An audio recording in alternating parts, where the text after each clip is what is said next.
Desde que o Brasil autorizou a produção e a comercialização de transgênicos há 5 anos, já foram licenciadas no Brasil 11 variedades de milho geneticamente modificados, 4 de soja, 6 de algodão, além de 10 vacinas para uso veterinário. Nenhum problema em relação a isso, não fosse a desconfiança de parte da comunidade científica de que os transgênicos não são 100% seguros, de que representam riscos à saúde humana e ao meio ambiente. O Cidades e Soluções Especial sobre Transgênicos ouviu os dois lados da questão para que você possa tirar suas próprias conclusões.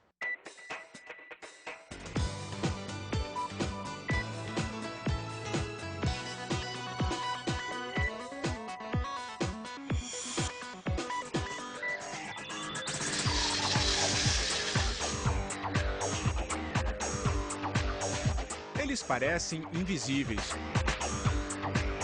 mas estão em todo lugar.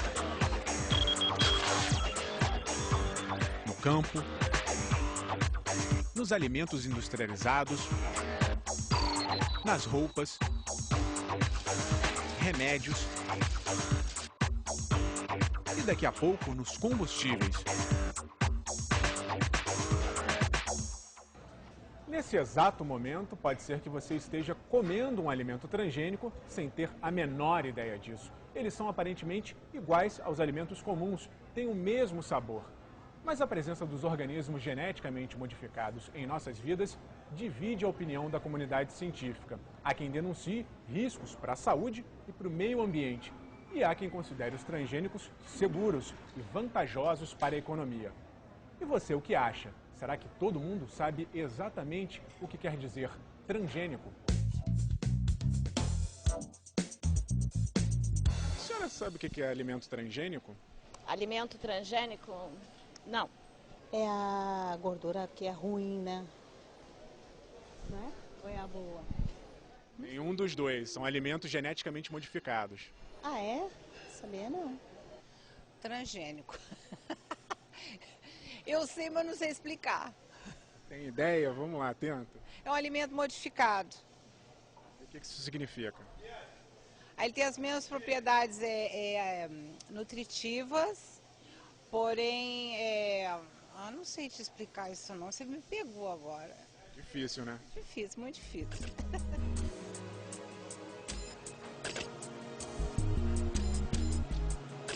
A ideia por trás dos transgênicos parece simples.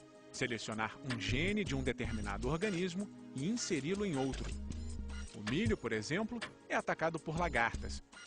No laboratório, os pesquisadores isolaram uma bactéria de solo que produz uma proteína capaz de destruir o sistema digestivo das lagartas. O gene é inserido no milho e toda vez que as lagartas comem as folhas do milho, morrem. No caso da soja, o processo é diferente. As empresas que comercializam transgênicos modificam o grão para que ele se torne resistente a um determinado tipo de herbicida. Uma vez que o herbicida é lançado sobre a plantação, todas as ervas daninhas morrem, menos a soja. Com a nova tecnologia, os agricultores passaram a pagar royalties pelo uso das sementes e também do herbicida.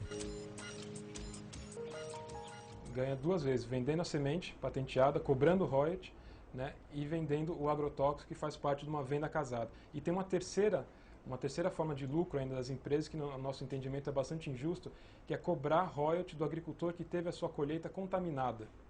Isso é muito comum no caso da soja. Então, o agricultor ele planta a soja convencional, arrenda uma máquina, uma colheitadeira, e nessa máquina acontece uma mistura. Quando ele entrega a produção dele numa cerealista ou numa cooperativa, é feito um teste de detecção de transgênico. Se o teste acusa positivamente, o agricultor tem que pagar como se a produção dele, que foi contaminada, fosse 100% transgênica. Num país com pouca fiscalização, estabelecer limites entre as plantações é algo muito difícil. Tem produtos orgânicos, tem produtores que têm um mercado orgânico.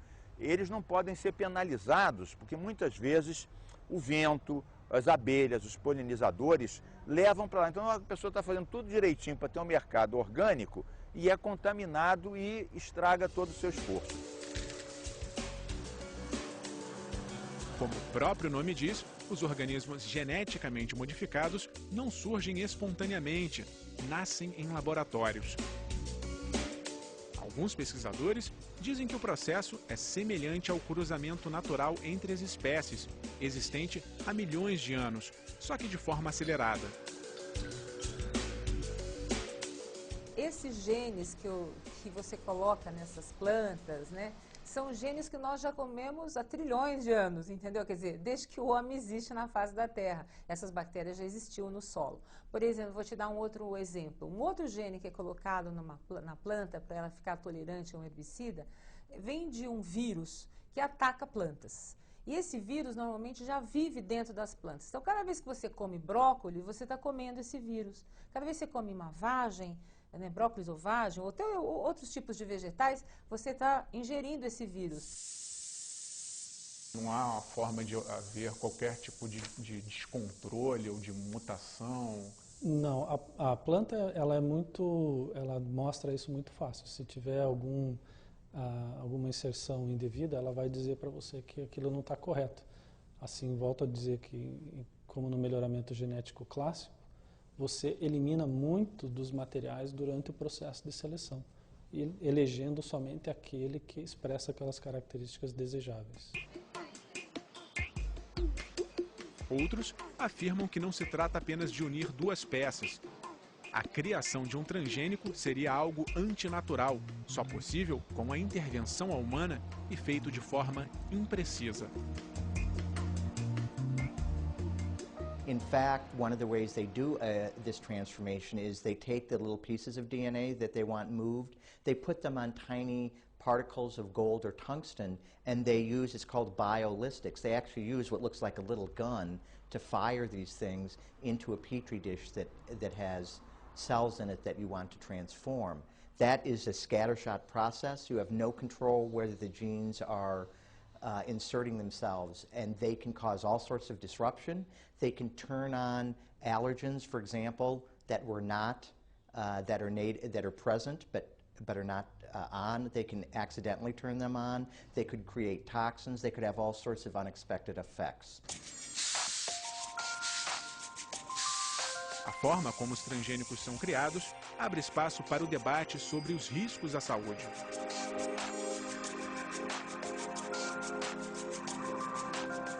A grande dúvida das pessoas há 14 anos, 13, 10 anos atrás mas será que é seguro? Faz tão pouco tempo que isso está no mercado, né?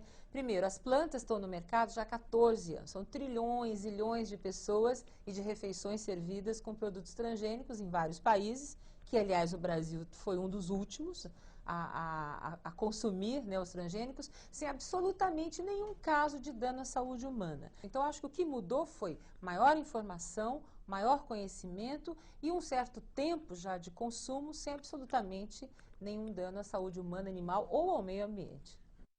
This notion of they've been on the market and we haven't seen any problems, so that means there is no problem. I agree with that, because the argument is not that people will eat these crops and they're going to die tomorrow.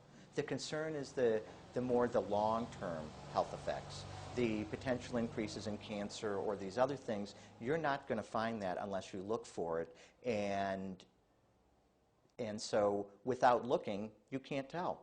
So what the industry likes to say is there's no evidence that there's a problem. And technically they're correct, but there's no evidence, period, and that can be read either way. You can either say there's no evidence that it's unsafe, but then I could say there's no evidence that it's safe either, because the proper studies have not been done. A polêmica continua quando o assunto é meio ambiente. Os defensores dos transgênicos alegam que essa é a melhor forma de reduzir o uso de agrotóxicos, aumentar a produtividade e proteger os recursos naturais. Com isso, você faz com que o agricultor reduza a utilização de insumos. No caso de plantas resistentes a insetos, você reduz o uso de inseticidas e permite que a planta, sim, expresse maior seu potencial de produtividade. No final, o agricultor reduz o uso de recursos naturais dentro da sua lavoura e tem uma produção mais eficiente.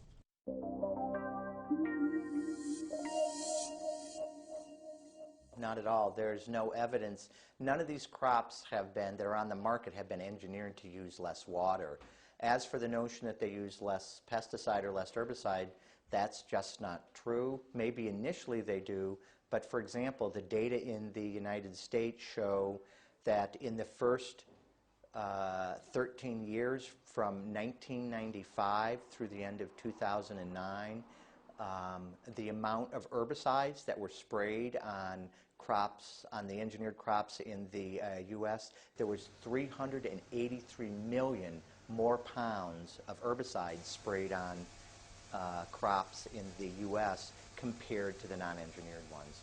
Não há risco zero e não há solução única para problemas complexos. O que a gente está falando da situação de uma lavoura, de um agricultor, é um problema complexo. Então, você tem que usar diferentes tecnologias, diferentes ferramentas para solucionar o problema, que seria, na verdade, o agricultor ter uma produção cada vez mais alta, que é o que a gente precisa. Seguros ou não, os transgênicos avançam com velocidade pelo Brasil. Hoje em dia o Brasil é o segundo maior produtor de transgênicos, se você analisar só o aspecto agrícola, né? Só a produção agrícola. Ele passou a Argentina, que era o segundo, o primeiro é os Estados Unidos. Então nós estamos com 21,4 milhões de hectares plantados com soja, milho e algodão geneticamente modificados.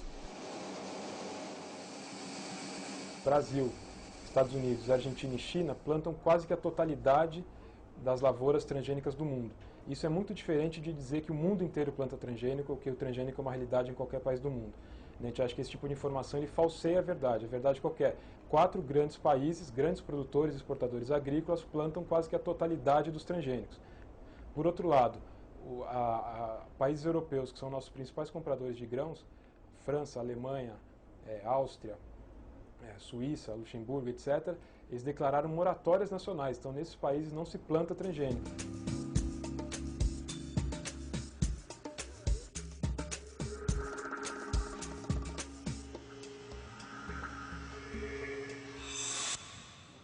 A França é um dos países onde existe maior resistência aos transgênicos. Aqui é proibido cultivar essas sementes e a maioria da população desconfia dos alimentos geneticamente modificados. Quando vão ao supermercado, os franceses sabem exatamente se os produtos que estão levando para casa tiveram algum gene alterado em laboratório, porque os fabricantes são obrigados a deixar isso bem claro na embalagem. E muita gente só compra quando vê no rótulo o selo garantido sem OGM. Absolument, oui, je regarde et je vérifie qu'il n'y en ait pas. On n'a quand même aucune indication formelle si ça peut avoir une influence ou pas d'influence sur la santé des gens. Désolé. Beaucoup de choses, je pense qu'il faut respecter le principe de précaution et je pense qu'on n'est pas encore tout à fait certain des effets néfastes des OGM pour pouvoir se lancer dans ce genre de production. O cultivo de algumas espécies de transgênicos é autorizado pela União Europeia, mas cada país membro do bloco tem o direito de proibi-lo individualmente. A Espanha é a única nação da Europa onde essas plantações ainda resistem. São cerca de 100 mil hectares.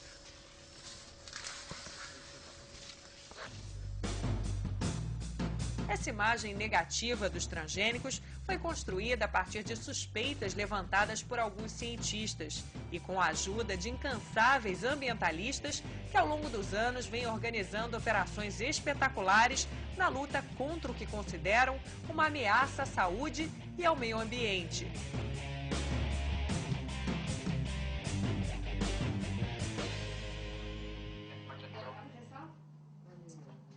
Graças à exposição na mídia, o combate ganhou força.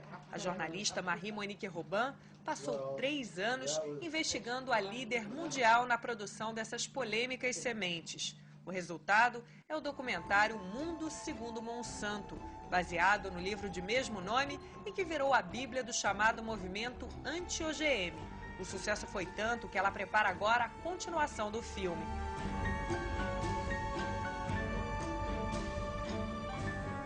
Thanks to this limited study, Monsanto's GMOs have inundated the world, principally in North and South America, Asia and Australia. Dès le début, on comprend que si Monsanto travaille sur des OGM, c'est pour vendre des herbicides. C'est pas pour autre chose, c'est pas pour nourrir le monde. Et on le voit dans les archives. Hein. Vous avez vu au Brésil ce qui s'est passé avec le soja Hollande-Préli. Les paysans, je sais très bien, je suis allée au Brésil, tous les ans, soit ils rachètent des semences, parce qu'ils sont obligés, ou alors ils payent une taxe, s'ils gardent leur récolte, ils payent une taxe à la tonne à Monsanto. Donc ça crée une dépendance. Ça crée non seulement une dépendance, mais ça fait que Monsanto est en train de devenir le premier semencier du monde, mais non seulement ça. C'est qu'il va contrôler la nourriture du monde. Parce que vous imaginez tous les paysans du monde qui doivent racheter tous les ans des semences à Monsanto, alors que les semences se reproduisent toutes seules. No documentário, Marie-Monique Robin denuncia conflitos de interesse por trás do processo de regulamentação que permitiu a entrada dos transgênicos no mercado americano e, consequentemente, no resto do mundo.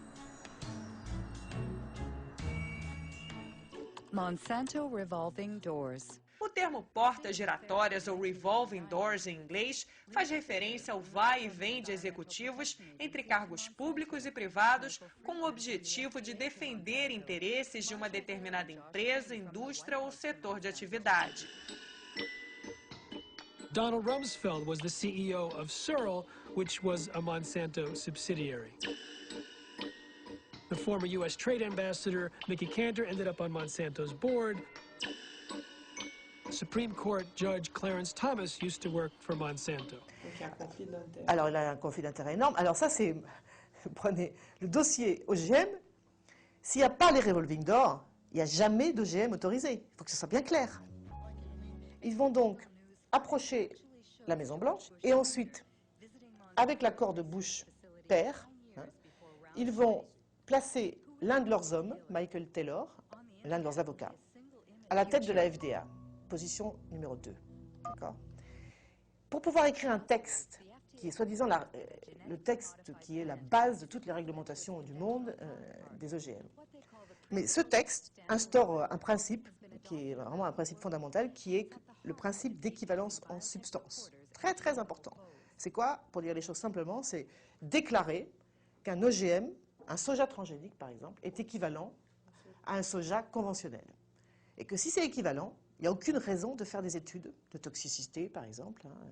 Donc on sait aujourd'hui que... Enfin, on ne sait rien aujourd'hui. Non, alors ce qui est incroyable, voilà, ce qui est incroyable dans cette affaire, c'est que... donc ça bloque toute recherche à cause du principe d'équivalence en substance. A jornalista conseguiu entrevistar até o ministro da Agricultura dos Estados Unidos na época, Dan Glickman. Well, I think that, frankly, there were a lot of folks in industrial agriculture who didn't want as much analysis as probably we should have had because they had made a huge amount of investments in the product. I mean, I think that, and certainly when I became secretary, given the fact that I was in charge of the department regulating agriculture, I had a lot of pressure on me not to push the issue too far, so to speak. I made a speech once where saying that we needed to more thoughtfully think through the regulatory issues on GMOs, and I had some people within the Clinton administration, particularly in the U.S. trade area, that were very upset with me. They said, "How could you in agriculture be questioning our regulatory regime?" Os transgênicos deixam a França em peso com o pé atrás, mas também contam com alguns defensores no país. Estou aqui com Jean-Claude Jayet, que escreveu o livro Salvem os Transgênicos, uma voz que destoa bastante da maioria dos franceses. Alors, Jean-Claude Jayet, pourquoi avoir écrit ce livre? Parce que c'est un livre polémique, comme le titre l'indique, et c'est une sorte de coup de colère contre la diabolisation systématique des OGM. Moi, je suis ces questions-là depuis fort longtemps. J'ai le sentiment d'être profondément écolo, et pourtant, il y a un moment où j'ai trouvé, en lisant tout ce qui pouvait passer là-dessus, qu'on en faisait trop, notamment les écologistes, mais pas que les écologistes, et particulièrement le gouvernement. A gota d'água veio em dezembro de 2008, quando o governo proibiu o cultivo do último tipo de transgênico que ainda era autorizado na França. Uma decisão que, segundo ele, foi tomada sem nenhuma base científica. Très longue. On avait banni les OGM du sol français sur du vent. Et ça, je trouve quand même qu'il y avait un abus de science et une absence de science qui méritait quand même qu'on regarde le problème.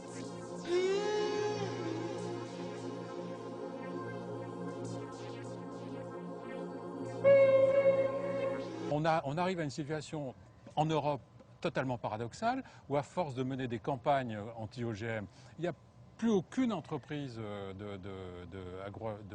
d'agroalimentaire qui produit des OGM et qui même développe des recherches en matière d'OGM, et du coup on laisse le champ libre à un monopole qu'on était censé combattre. Pour vous, pourquoi il faut sauver les OGM? Il faut les sauver parce que c'est un élément très important de la boîte à outils de développement de l'agriculture. On est arrivé aujourd'hui à saturation dans la recherche des rendements par les méthodes classiques. Il faut absolument, et par ailleurs, non seulement à saturation des méthodes classiques, mais aussi à saturation des sols par utilisation des intrants, des pesticides, des insecticides. Donc on a deux exigences qui sont en apparence contradictoires, augmenter les rendements pour nourrir 9 milliards d'humains à échéance 2050 et en même temps sauver la planète et diminuer l'utilisation des pesticides. Et les OGM sont une des réponses possibles à ce genre de problématique en apparence contradictoire. A rotulagem dos produtos geneticamente modificados no Brasil é dos assuntos em destaque no próximo programa.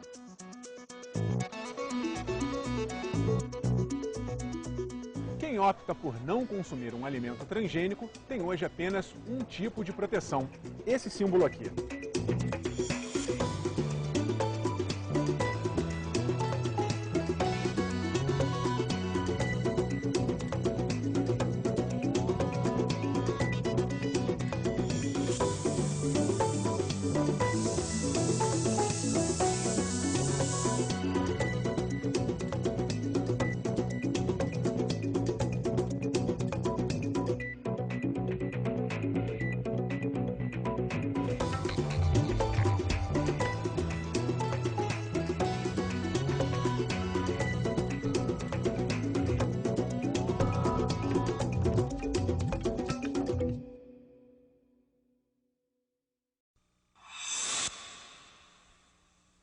Desde 2005, os transgênicos fazem parte do dia a dia dos brasileiros. Foi quando se aprovou a Lei Nacional de Biossegurança.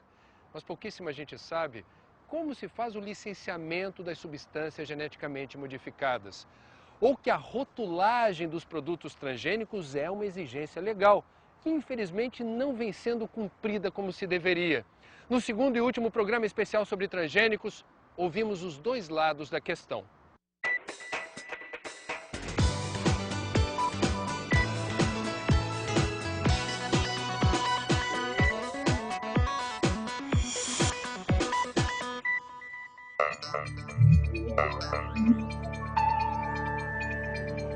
Milho transgênico.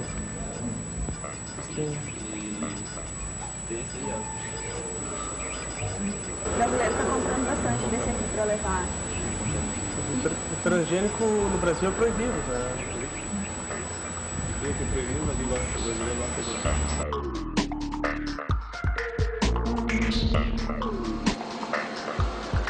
Os transgênicos entraram no Brasil de forma silenciosa e clandestina. O cultivo de sementes geneticamente modificadas era proibido em todo o território nacional, mas produtores do Sul contrabandeavam sementes trazidas principalmente da Argentina. Vou continuar plantando porque até que não pegam, eu vou plantar. E se pegar, não vai ter cadeia para toda essa gente, porque todo mundo plantou a soja transgênica. O governo federal cedeu às pressões dos agricultores e permitiu por decreto que as safras transgênicas fossem comercializadas em caráter excepcional. Até que no dia 24 de março de 2005, a Lei de Biossegurança autorizou o plantio de transgênicos em todo o território nacional, desde que aprovado pelo governo federal. Da mesma lei nasceu a Comissão Técnica Nacional de Biossegurança. O objetivo da CTN-Bio é assessorar o governo e estabelecer normas técnicas na questão dos transgênicos. A comissão é formada por cientistas e representantes de vários ministérios, entre eles o da Saúde e o do Meio Ambiente. A CTN-Bio deveria, por definição, adotar uma postura neutra, ou seja, promover a biotecnologia desde que calçada no princípio da precaução. Mas há quem afirme que isso não acontece. Em maio de 2007, a pesquisadora Lia Giraldo, até então integrante da CTN-Bio, deixou a comissão por discordar da forma como a instituição era conduzida. Porque elas vendem a semente transgênicas e o agrotóxico. Em carta aberta, ela denunciou como prática cotidiana da CTN-Bio votos pré-concebidos e uma série de artimanhas obscurantistas no sentido de considerar as questões de biossegurança como dificuldades ao avanço da biotecnologia. Então eu tinha um mandato de 2 anos e não o cumpri por conta de que havia toda uma postura da maioria dos membros de não levar em consideração os riscos dos transgênicos para a saúde e para o meio ambiente. Então, era uma votação sempre já dirigida para aprovação da liberação comercial desses produtos. Então, não importava o argumento científico que se trazia, que era por voto. E como havia interesse na aprovação, éramos sistematicamente derrotados. Outro questionamento grave é o conflito de interesses, uma vez que muitos integrantes da CTN-Bio são suspeitos de terem ligações com empresas produtoras de transgênicos.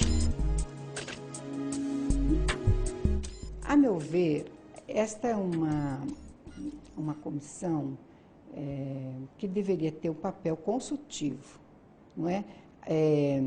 Que deveria ser um papel consultivo composto por pessoas de alto nível, de pessoas que fossem, de fato, especialistas no tema, que tivesse vínculos apenas com o setor público, não com o setor privado, e que tivesse realmente os conflitos de interesses não fossem o guia, não é, para a sua ação. A sua motivação teria que estar preservada em função da proteção da saúde e do meio ambiente e deveria ser um órgão consultivo dos 3 ministérios que têm o papel de regulação e fiscalização.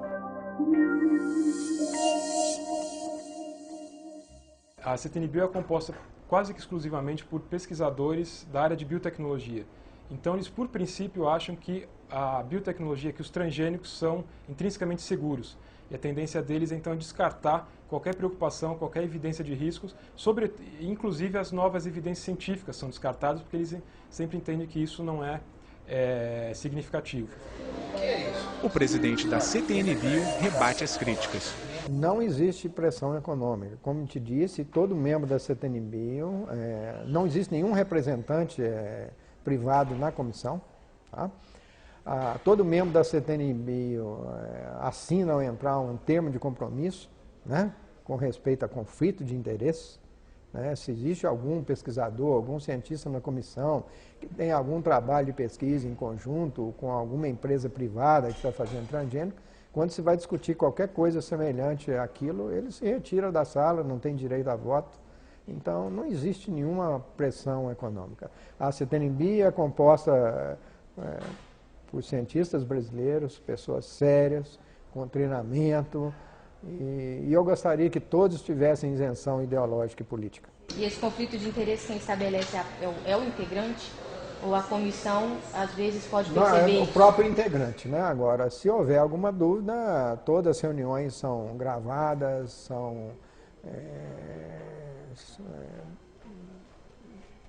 não há jeito de alguma coisa dessa acontecer. É difícil, né? A gente não pode ter certeza de tudo, mas a qualquer membro, né, que cometa alguma coisa que vá contra a ética e as normas, ele é responsável pelos seus atos.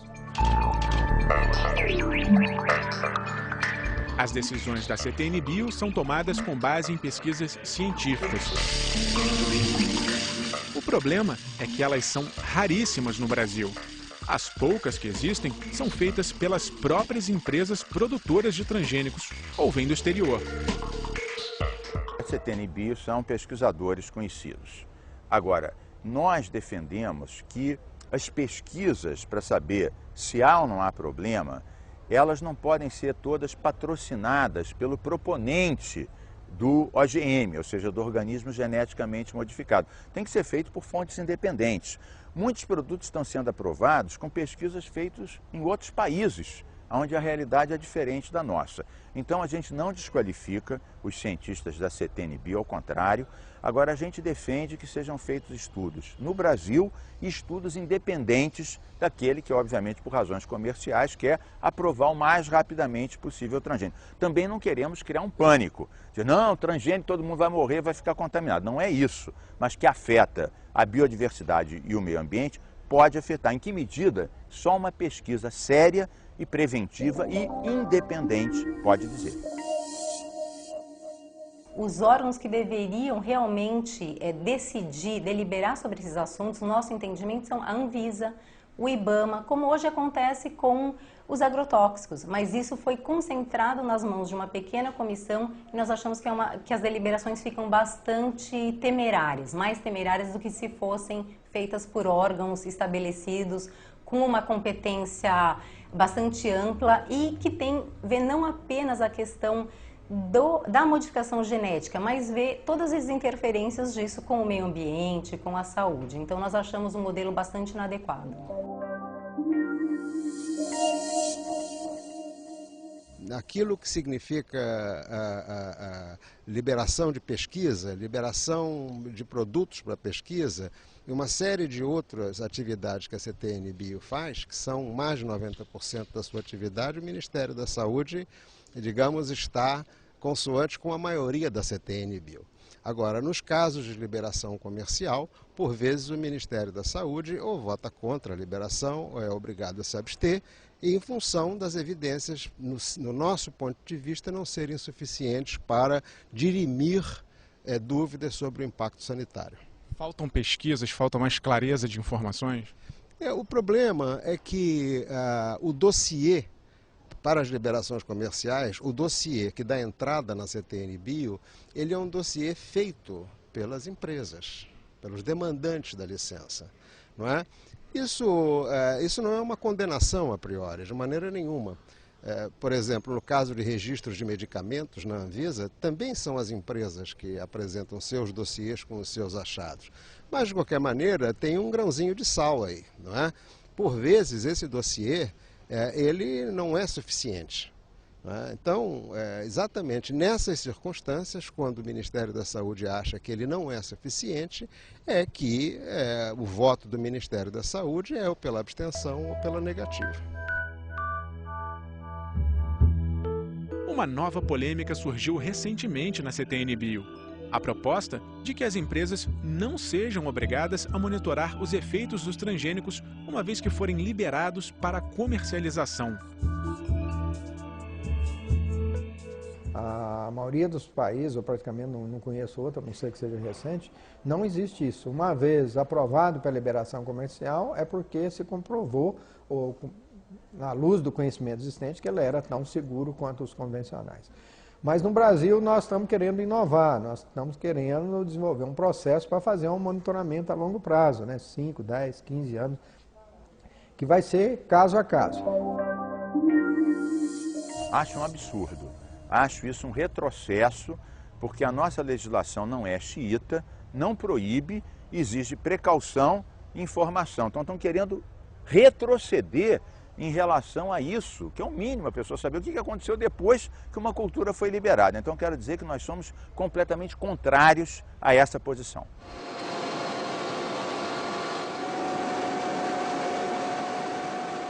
Não, eu não creio que isso seja correto, não é? Inclusive, há 2 anos atrás, quando o Conselho Nacional de Biotecnologia, que é o Conselho de Ministros, que cuida das, digamos, é um andar superior das decisões técnicas da CTN-Bio, quando se discutiu dois recursos que foram feitos pela própria Anvisa, com relação a 2 processos de liberação de transgênicos, o Conselho de Ministros determinou, não é, que deveria haver este acompanhamento. De modo que, e determinou por unanimidade, não é? De modo que eu não compreendo por que é que está se propondo novamente uma, digamos, uma alienação das empresas da obrigatoriedade de se acompanhar os eventuais efeitos, os impactos, seja ambientais, seja sanitários, das suas liberações. O IDEC acompanha essa discussão há mais de 10 anos e nós achamos que a situação é bastante grave, bastante delicada. Hoje nós temos 4 sojas aprovadas, 11 tipos de milho aprovados e sem uma base adequada científica de análise. Então isso é bastante grave, bastante triste, coloca a população em risco desnecessariamente. Seria realmente preciso que fosse feito esse monitoramento pós-liberação comercial de transgênicos.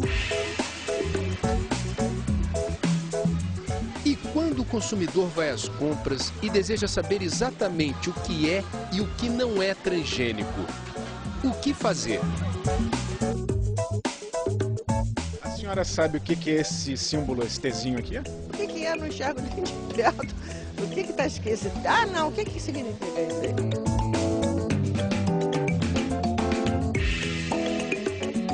Veja no próximo bloco como é difícil identificar produtos transgênicos.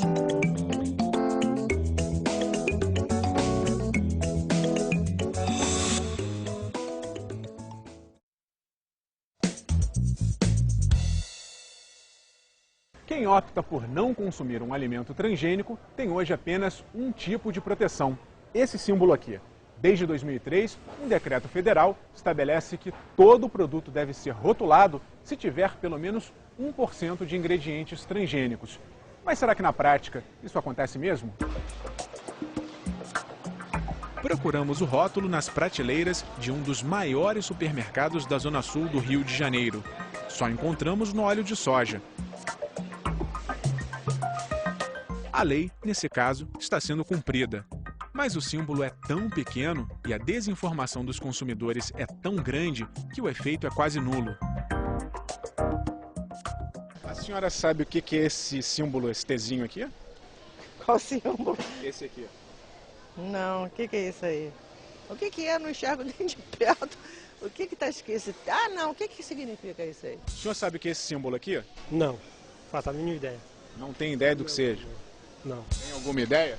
Deve ser alguma qualidade, alguma coisa, não? Eu acho que deveria ser até maior, para te chamar mais atenção. Tu não acha, não? Talvez ter algum tipo de informação, não só apenas o símbolo? Talvez. Era bem melhor, né? O consumidor está numa posição bastante frágil, bastante vulnerável nesse sentido. Por isso que o IDEC sempre teve a preocupação de puxar essa discussão e para informar os consumidores do que está acontecendo, porque muita gente não sabe o que nós temos hoje no nosso prato. E então ele precisa, primeiro, tentar buscar informação nos rótulos dos produtos. Pouquíssimos produtos hoje têm o rótulo, dizendo que são alimentos transgênicos, apesar da legislação obrigar a rotulagem de transgênico. Existe a necessidade de pressionar as indústrias, as empresas alimentícias, para que elas deem a informação correta. Somos a favor da rotulação. A pessoa tem direito a saber no rótulo de um alimento se tem ou não tem componentes transgênicos. A população pode ficar segura em consumir alimentos transgênicos? Essa é uma pergunta complexa. Existe uma controvérsia em termos mundiais, né? Se os Estados Unidos, a Argentina, que também é um grande produtor agrícola, acreditam que sim, há muitas autoridades na União Europeia que acreditam que não. Eu acho que, no mínimo, seria importante, enquanto essa controvérsia não se dilui inteiramente, é que todo alimento transgênico estivesse rotulado de acordo como tal. para que o cidadão ou cidadã possa saber o que ele está consumindo. Apesar de respeitar a lei, o presidente da CTN-Bio considera a rotulagem desnecessária. Agora, a minha opinião própria é que nós estamos vendo aí, né, os transgênicos já liberados, 11 milho, soja, eles vão permear toda a cadeia alimentar. Então, e a lei brasileira diz que se qualquer produto que tiver mais de 1% transgênico tem que ser rotulado, né? Então, a minha opinião pessoal é que se no mundo e aqui nós analisamos dizendo que ele é tão seguro quanto ao convencional, a minha dúvida fica, para que rotular? Seria mais lógico rotular o não transgênico, né? Porque ele seria talvez a exceção no processo. Mas como é uma lei, nós devemos rotular e obedecer à lei.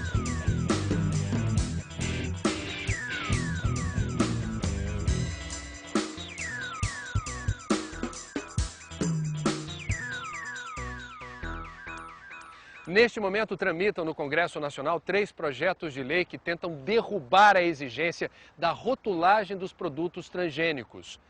Se é um direito do consumidor reconhecer cada detalhe da composição do produto que está levando para casa, a quem interessa retirar essa informação em particular, de que o produto contém substâncias geneticamente modificadas?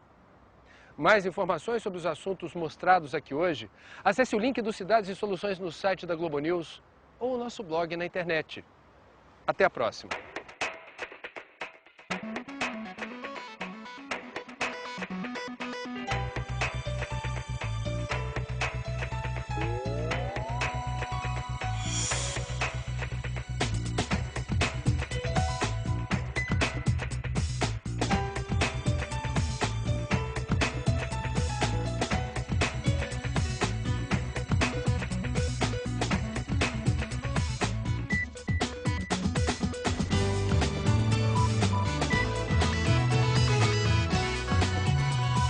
Sabe o que é esse símbolo, esse Tzinho aqui? Qual símbolo? Esse aqui. Não, o que é isso aí?